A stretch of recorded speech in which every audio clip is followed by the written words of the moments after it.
should leave it then. I just can't go. You win again. This heart of mine, you never see.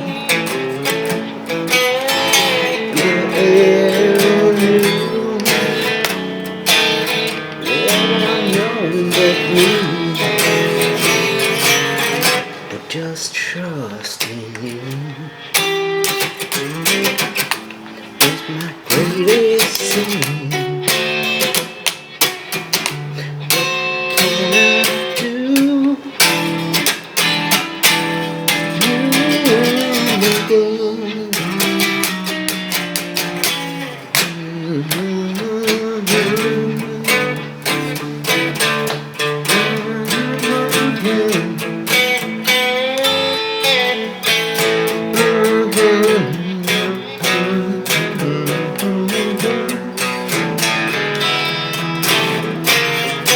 Just trust in me.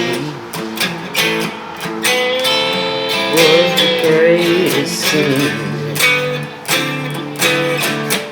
What can I do? You win again.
Looks like the door's closed. How's everybody doing? Hope everybody's doing well in their isolation. I was speaking with my parents last night, and they were assuring me and my 8-year-old son that, it'll be a couple more weeks. Hang in there a couple more weeks. I also have a very good friend who works very good lighting gigs. He does lighting for like bridges and buildings and art installations and for videos and shows and rock bands. He does lights for shows and follows different artists, and they depend on shows pretty much. So he's been home not doing much, and they're telling him that he's going to be going back to work like May 4th or something. So honestly, I think a lot of people, in other states, they're not as bad off as we are in New York. Things are different here, so maybe they'll start turning things on. I saw the mayor of Las Vegas or somebody out there was trying to turn Las Vegas on. It seemed pretty ridiculous, premature. What happens, a lot of people turn these cities back on too early, and then there's like a second wave. Like it spikes, it starts going down. Everybody's like, oh cool, we go outside, then it spikes again. So yeah, you get like sick again. And this thing lingers. It's like I keep asking my buddy if he's okay, and he's had it like a few weeks now. He's recovered, the fever's gone and everything, but you okay? Nah, I'm not okay. He said, it's still here. The lungs still hurt, and 2-3 weeks. It's not like the flu when you suffer a couple of days and that's the end, And it's a couple of days of like hell and then it's over. So, even the hell is bearable because there's an end coming to it soon, But with this fever, it lingers for like 2 weeks or a week or something, and it just doesn't turn off, and then your lungs fill up with fluid and you get all this pressure and pain in your lungs, and it's hard to breathe in, and it just lingers and lingers and lingers. So I'm extremely paranoid about catching it. My health is like frail at best, I'd say. I have a number of strange issues, like you can see I'm very skinny, and a lot of times I appear like out of breath or short of breath, or this or that, or I seem like I'm just hyped up on caffeine, or I get meth comments and stuff, but it's the way I am, my metabolism. My heart beats very quickly. I have a very high kind of metabolism, so it's just the way I am. And I have a number of like heart issues and this and that. So I'm also 53, so I'm a little bit worried that if I get this thing, it's hard for me to survive it. I've got an 8-year-old here who's just really, really attached to his daddy. So I gotta stick around. So basically, I'm here isolating in my building like crazy. I mean, we're doing super solitude. We're not really touching anybody or going out or anything. Once or twice we went out to get him a toy across the street at Walgreens, masked up, gloved up, heavy scrubbing afterwards and this and that, threw away the gloves. But for the most part, yeah, all the shopping has been like, through the phone and stuff. We've been doing takeouts, and we got some fresh produce and some fresh meat and this and that. So we've been surviving without going out, and it's a little scary. We all want to make sure that there's a place to come back to when this is done. So nobody knows when this thing is going to end. Hopefully it goes very smoothly, and everything just comes back like before, and it'll just be like a funny memory that we talk about. I guess solitude, isolation. I mean, not that funny, because I know the people who died in New York from this is already way outweighed 9/11, which was like a few thousand. I don't know how many people died in 9, like 3,000, 5,000 or something. This is like hundreds and hundreds of thousands of people dying now. It's not like one spot, like one direct moment like 9/11, and just piles and piles of bodies. It's different. It's global, and you don't see it.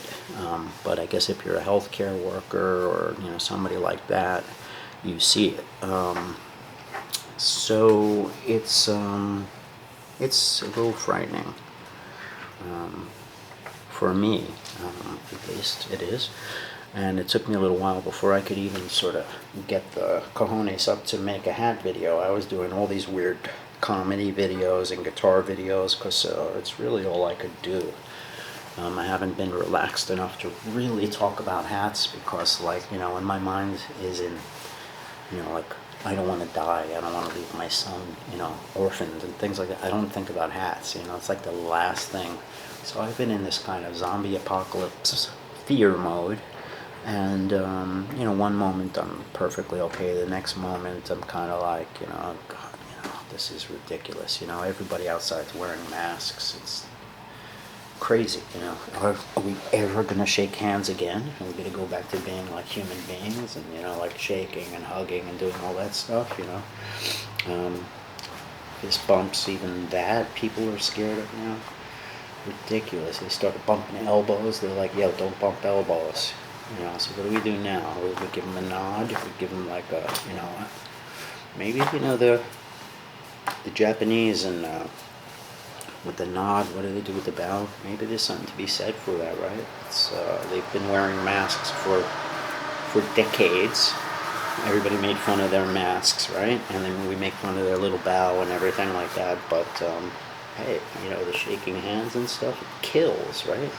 It's a good American handshake, a firm handshake, and a dead look in the eye. That's what my dad told me. Look a guy right in the eye, give him a firm handshake, and they'll respect that, Sometimes, there's that musician's handshake where, yo, don't crunch my... Then another guy gives me that... And then, like, their strength is like... And my hands do this thing where they kind of collapse into themselves. And, yo, have you ever got one of those handshakes from, like, a really strong guy with huge hands? Like, hands like this, they just give you a firm handshake and you just, like, collapse. It's kind of like your bones go this way, which is really unusual for him. Anyway, yeah, handshakes, they're cool. They're like that American thing, firm handshake, brother, But, yo, are we ever going to do that again now, I'm not going to miss it, with the fingers and the guitar and everything. There's this musician handshake where, like, the guitar guys and musicians shake their hands, each other, like, really limp, like this. Hey, how you doing? Like to give each other this, like, hey, oh yeah, musician handshake, right? Yeah. So no squeezing, try to show each other who's tougher, who's stronger. Bullshit. Male posturing and this and that stuff's, it's gone, People need to spread the peace and love and this and that, because half the planet was in trouble, So right now, we need to stop bickering, being partisan, and wondering about this party or that party. Is Trump amazing, or is he horrible, or this and that? It doesn't matter. What matters is that, we're all people, we're all Americans, we're all global citizens, and so are the animals and the trees too, and we need each other to survive, and we can't just, like, crap on each other.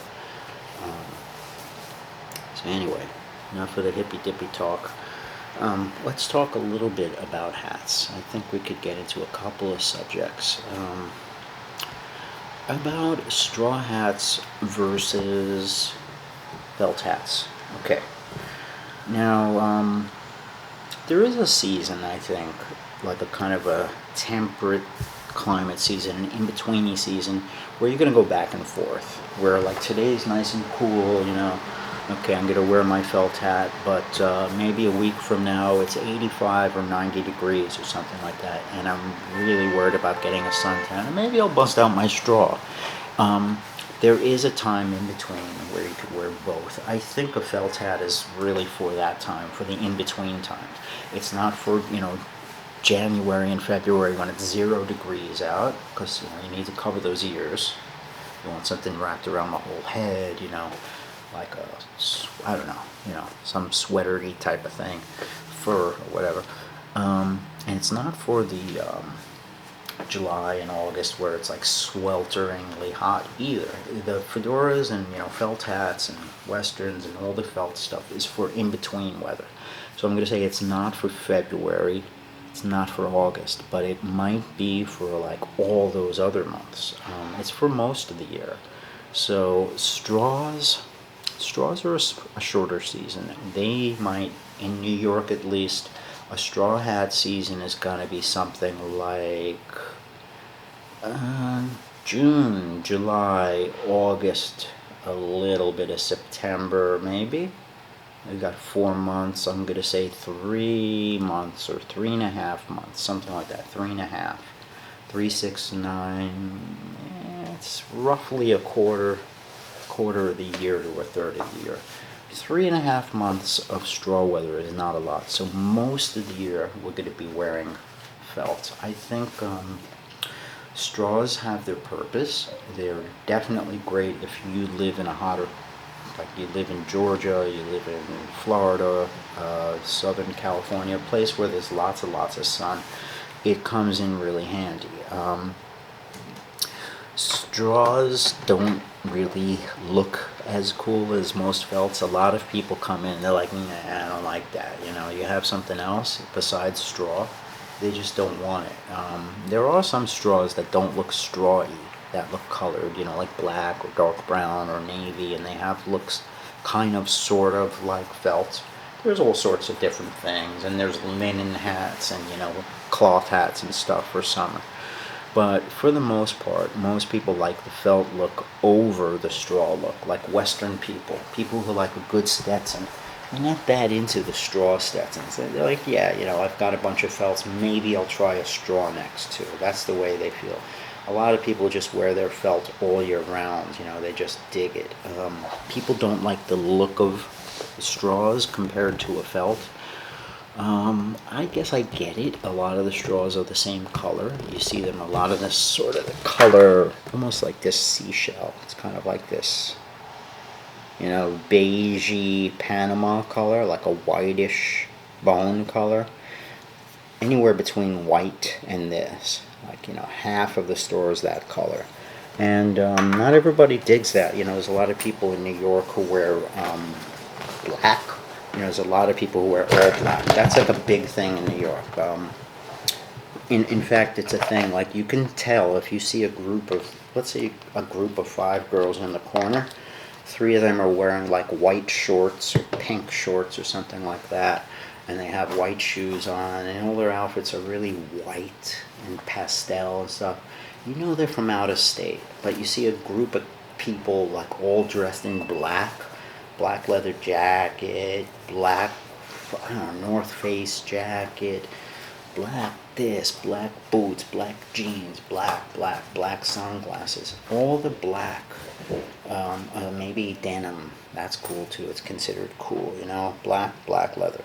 That's like a New York thing, and they don't want straw with that. It doesn't look good. It's not like a thing that matches with it. So, we do sell other things too. I'm going to say that some of the hemp straws are really, really cool. The hemp is really not as light as Panama, as Sisol, some of the lighter straws, but it's not super heavy either. It's just a tad heavier, but what you gain is you get a hat that's stretchy, that you could squeeze and knead and stretch and stuff. It's actually got an elasticity to it. So is it rollable? Not really. But as they get older and softer, you probably could roll it when they're a little bit like, old and broken. And it's the kind of thing that you could punch it, you could pop it, you could sit on it, and then just pop it out. It'll be fine. So it's crush proof. Hemp, like the hemp Stratoliner or stuff like that, the hemp Asher or the Inwood, those hemp hats are excellent. It's a Milan, sort of a high-tech natural hemp, all fiber, so they take a little rain and snow too, where Panama's not much at all. They're tougher, so if you don't care about that Panama look, you don't want it to look like really elegant and smooth, like that Cuban guy with the suit, and you're a little bit more into durability, the hemps are a good choice. Probably the most durable straw is palm, Palm, like it comes from the palm tree. There's hats that we sell made of palm from Stetson. I forgot what it's called, the Roundup. It's a good one. It's got a big gust crease, like a Tom Mix crease. That's a beautiful hat. It's super durable. You could get palm rained on, actually. It's like the only straw you could actually shape with water. Some people dip the straw in water, not the sweatband though. They wet it, and then they wrap it up with like a string or a rubber band, and then they let it dry wet. Or they do it after the rain. You could just shape it with water. So they're like the only straws that will take some rain, a lot of rain even, I'm gonna say. Hemp is second best, but nowhere as durable as the palm stuff. And there's different types of palm. There's a heavier kind of a palm. There's a cheaper kind of a greenish palm that's really cheap. It's one of the cheapest straws there are. That's not the type I'm talking about. There's your coconut straws. Coconut straw is a very nice straw too. Not very durable, but it has a really cool, like a coconut shell kind of a look. There's something from Madagascar called Raffia. Raffia makes a really good. Raffia is the stuff they make baskets out of. You know, that beige stuff that they weave baskets, and you see like, you know, on the ceilings of like the florist and stuff, these big baskets, or in the supermarket, you can make like fruit baskets. Those big wicker things, that wicker stuff is raffia. It's like a straw that you see a lot of hats, ladies' hats. It has a kind of a, I don't know, a down-home western hayseed kind of a look to it. It's very natural looking. But raffia also is, they make it into a stretchy, crushable kind of a straw. Crushable raffia is fantastic. Biltmore makes one. The Biltmore crushable raffia is called the Bermuda raffia, which is one of the styles. It's a gambler, made, you know, in the raffia straw, but in the gambler shape. And they have clip-on bands. It's kind of like the Greg Norman golf shape, the crushable golf hats. They're big and wide, and they roll up and stuff. Raffia is a fantastic straw. You don't see too many hat makers making hats out of raffia, but it's something I really like because A, it's flexible, B, it's super light, C, it rolls up, it's crushable, D, it's cheap, and I guess E, it looks great. It's a natural, you know, beautiful looking. A lot of times they trim things with raffia bows. You know what raffia? It's like that baskety stuff. So anyway, there's a whole bunch of different straws I guess we can talk about. I've talked about Sisol, parabuntal, Baku, the rice straw, which are all very, very light.